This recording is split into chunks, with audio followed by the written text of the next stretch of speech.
siya. Digital twister, crimping tools ng RG45. Bali ito 3-in-1 to siya. At saka side cutter, saka pang crimp natin, pans tool natin. Pero kung wala naman talaga tayo, pwede tayong gumawa ng ganito lang. So parang DIY. Ito naman yung kasama dito siya sa crimping tools. Ito kailangan din natin ng scissor. At saka ito yung piston jack. Ito siya. At saka yung connector, RG45 connector. At saka ito yung cable natin na gagamitin para dun sa ano siya. Sa dalawang gagamitin natin sa wall socket at saka yung sa patch cable. At saka yung DIY doon. So guys, ito po tinanggalan ko na rin siya yung tinanggalan ko na rin siya ng slip. Ngayon, ito siya yung isang dulo. Nagawa na yung isa. Ito yung straight cable siya. Ngayon, may dalawa kasing standard yung paggawa ng straight cable, yung or patch cable. Ito, gagamitin natin yung base standard siya.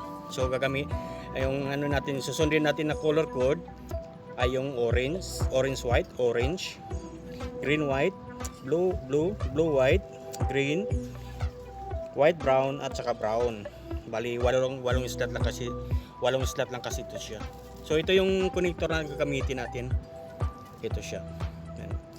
Sa ngayon guys, napakalaking bagay ito para sa atin kung matuto tayong gumawa ng ganito. Lalo na ngayon, digital world na tayo. Napakabilis ng connectivity na ng ating mundo. So kailangan natin. So kung alam niyo namang paggawa nitong sa inyo, sa sarili niyo na kaya niyo gawin, bakit hindi niyo i-try?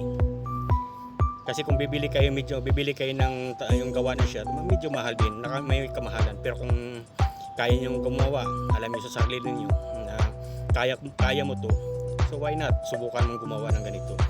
So guys, samahan niyo ako, gagawin natin to. At saka pagkatapos din natin i-crimp to, i-testing din natin. Kasi may ginawa din ako nito, yung DIY ko na tester siya. Ito napakalaking bagay to, tested na to siya, tested and proven.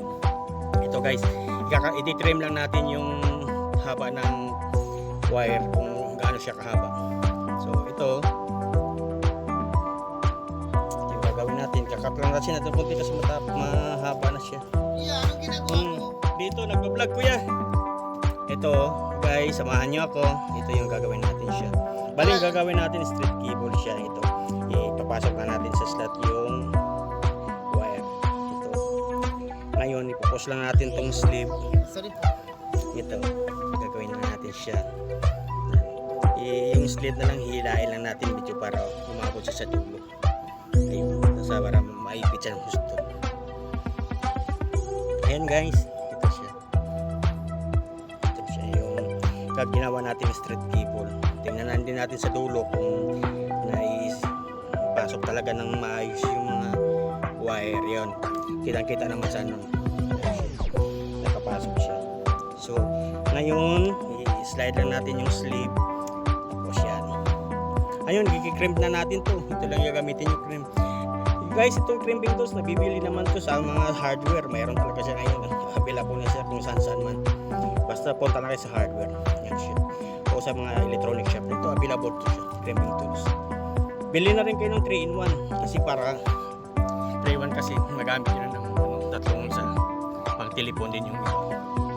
So, i-crimp na natin yung ginawa nating patch cable. Yan. Natin.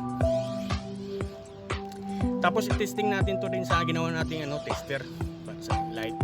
Talagang na-crimp siya ng maayos. 'Yon. Ngayon